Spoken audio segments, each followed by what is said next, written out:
And speaking for Paul, everyone that's listened to our show has heard, kind of our iterations as we go through property management. And a year ago, we decided, you know what, we're going to open our own property management company.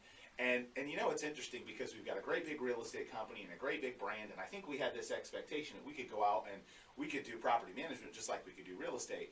And it didn't work out so well because, quite frankly, we realized the same thing that we run in our business, where we have agents that specialize with buyers, we have agents that specialize in certain areas, specialize with listings. We needed really more of a property management specialist, and we brought in Paul. He was introduced to us by some some good friends and people that come on our radio show as being kind of the go-to guy for property management. And because realistically, we learned that not all real estate agents should be property managers. It's a different system. It's a different process. It's much more complicated than I think most people imagine, and there's a lot more liability, I think, than most people imagine. And when it didn't work like we thought it would, we thought, okay, this is not what we want to provide to our customers. We have to find an outlet for our customers to really get properly served. So we tested Paul. We said, you know what, let's give him one of our own rentals. So not only does he rent it really fast, but he rents it considerably more than what we had it rented for before. And the process, and he had to jump through a few hoops with the homeowners association because, boy, we just love those condo associations. Love those condo associations. But nonetheless, the key is that, when he says, I know from experience, I think he's speaking from the fact that I am a business owner. I have a large real estate enterprise, and I realized even with my systems and my people and all the things that we do, property management wasn't right for us. So imagine the normal consumer wanting to do it themselves. When they, and again, can you manage one property yourself? Sure. But what's your opportunity cost versus what you pay a property manager to deal with all those hassles? What's your time worth? And that's kind of what we've realized. And Paul's done a great job. And I'm excited because, now we have an outlet for our consumers that come to us and really have that need to confidently, assuredly send them to a pro, not someone who, kind of dabbles in it, not someone who, quite honestly, us personally, we thought we could do it. And I think we learned it's kind of like getting a shooting guard to go play center. Exactly. In a sports analogy, or, you know what, I know you're a really good quarterback. We're going to go put Tom Brady on defensive end right now. Let's see how that goes. It's not going to go well. Yeah, it's not going to go well. So he's done a great job for us, and we're glad to have him on the show. And I think, again, you can trust that he is focused, 100% of his business on property management.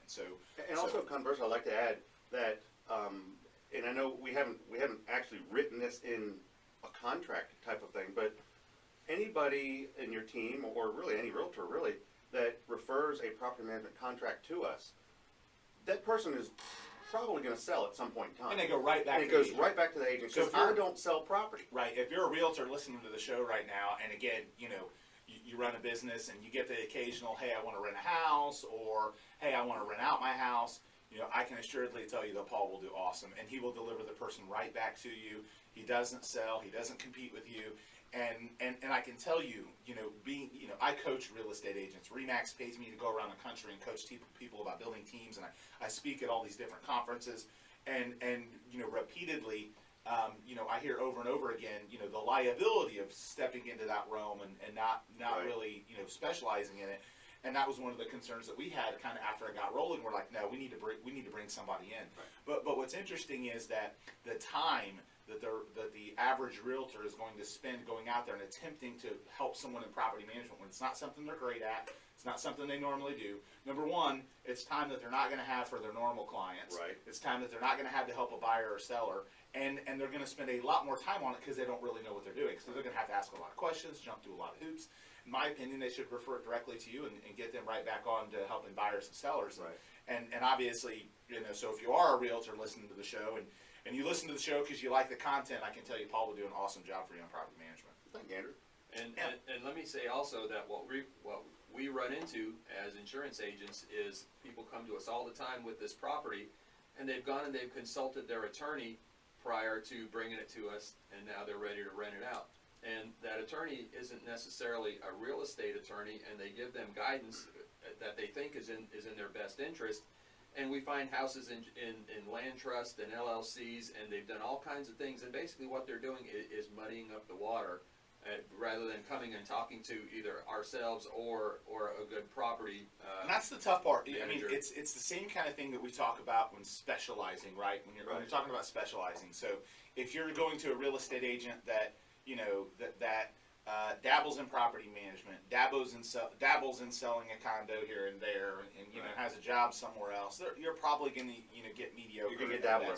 Yeah, you're going to get a dabble. And I think again, if you're wanting, and that's why we partner with Sean Yesner from Yesner Law. He comes on the show with us. He helps us out with a lot of things. If you're going to get questions answered about real estate law, it should be from a real estate lawyer. Absolutely. I can't tell you how often, and again, I'm not a lawyer, but we've worked with a lot of them, and we've dealt with a lot of them, and we have lawyers that are paid consultants for us.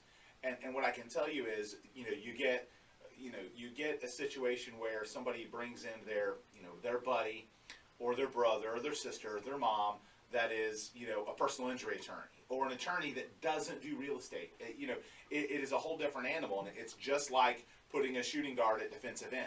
Right. You're dealing with stuff that, wait a second, why do you want to do this? Oh, because it protects them. We had one not long ago, we had somebody wanting to buy a first-time home. They're a first-time home buyer. Okay, they're getting an FHA loan.